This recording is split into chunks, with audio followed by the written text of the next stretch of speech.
Doğumunun 300. yıl dönümünde Mahtumkulu Firaki'nin şiirleri Tuval'le buluştu. Aşkabat'ta ressam Hoca Muhammed Çuriyev'in 53 eserden oluşan resim sergisi açıldı.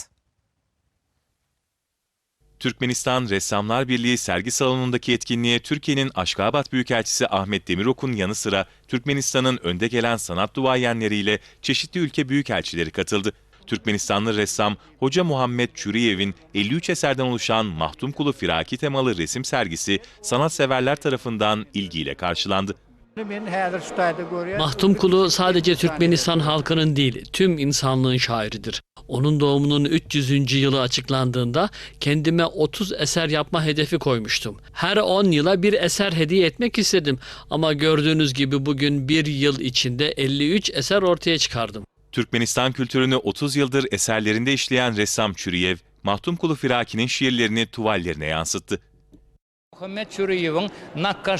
Hoca Muhammed Çuriyev'in resim ve grafik çalışmalarında eserlerin her biri benzersiz sembolizm veya fantastik gerçeklik biçimde ifade edilmektedir. Çünkü Mahtumkulu Firaki'nin şiirlerini doğrudan ifade etmek çok zordur. Burada Hoca Muhammed Çuriyev'in bunu başardığını görüyoruz.